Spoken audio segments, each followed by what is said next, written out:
Nakakita ka na ba ng taong hinusgahan dahil lang sa suot niya? Yung tipong mukhang walang-wala, parang hindi belong sa mundo ng mga mayayaman. Pero ang hindi mo alam, siya pala ang may hawak ng mundong ginagalawan mo. Paano kung ang inaapi mong yaya, siya pala ang tunay na boss? Gabi ng isang marangyang gala sa isa sa mga pinakasikat na hotel sa syudad. Punong-puno ng ilaw ang paligid, kumikinang ang mga chandelier, at bawat sulok umaapaw sa yaman at karangyaan. Isa-isang dumarating ang mga bisita, naka-designer gowns, mamahaling alahas, at mga suit na halatang hindi basta-basta ang presyo. Lahat sila mukhang perpekto. Pero sa gitna ng lahat ng iyon, may isang babaeng dumating na tila hindi nababagay sa eksena. Simpleng oversized na gray hoodie, makapal na salamin, at mukhang pagod sa buhay. Tahimik lang siya. Tatawagin natin siyang Anna.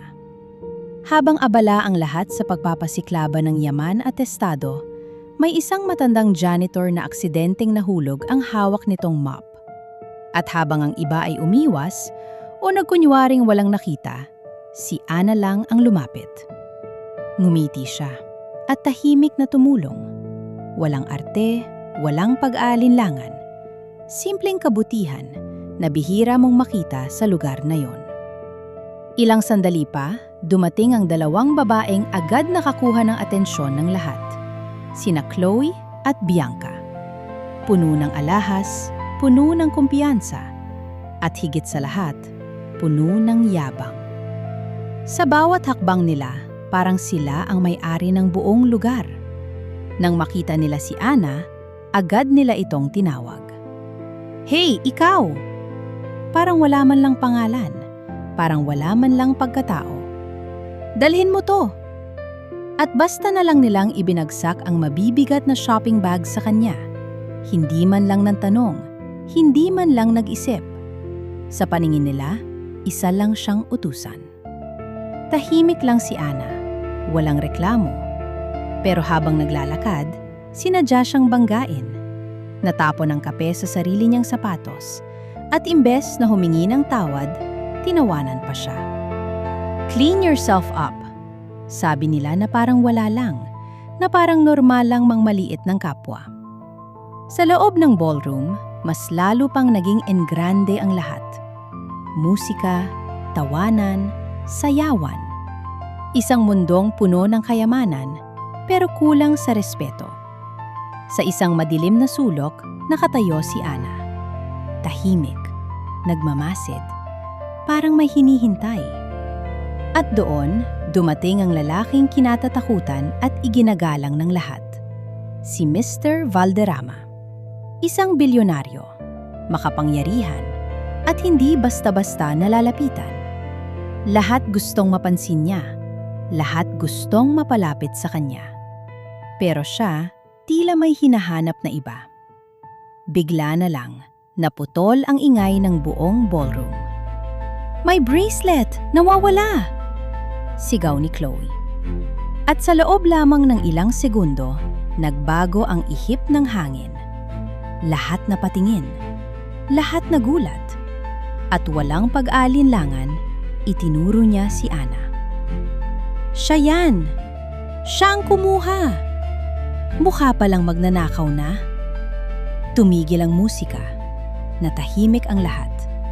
Pinagtinginan siya ng mga tao na parang hinusgahan na siya kahit wala pang ebidensya. Lumapit ang mga security. Handang dakpin siya anumang oras. Pero si Anna, nanatiling kalmado. Walang takot sa mga mata niya. Walang pagmamakaawa.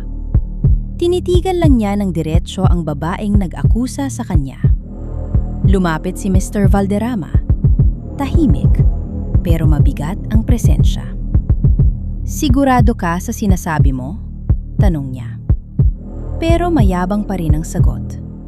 "Tingnan mo naman siya." At bago pa man may mangyari, isang boses ang pumigil sa lahat. Ang host. "Ladies and gentlemen, please welcome the new CEO and the true owner of this hotel, sandaling katahimikan. Ana. Tumama ang spotlight sa madilim na sulok kung saan siya nakatayo. Unti-unti siyang naglakad papunta sa gitna. At habang lahat ay nakatingin, dahan-dahan niyang tinanggal ang kanyang salamin. Hinubad ang kanyang hoodie, at sa isang iglap, lumitaw ang totoo niyang anyo. Isang eleganteng babae, isang makapangyarihang presensya, isang tunay na boss. Natahimik ang buong ballroom. Parang huminto ang oras. Lumapit siya sa mikropono at sa kalmadong boses, sinabi niya, "Ngayong gabi, may mga nagpamalas ng tunay nilang ugali." At sa isang simpleng senyas, kinuha ang bag ni Chloe.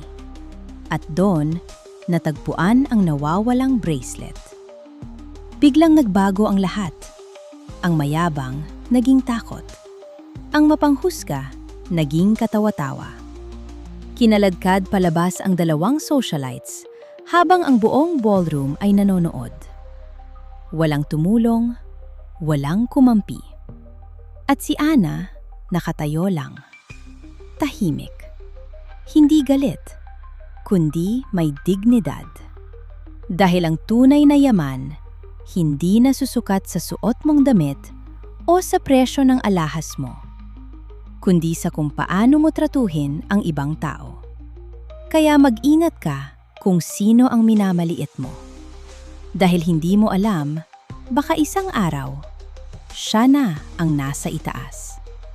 Kung gusto mo pa ng mga kwentong kagaya nito, mag-subscribe ka na sa Truth in Shadows para updated ka sa mga susunod kong kwento.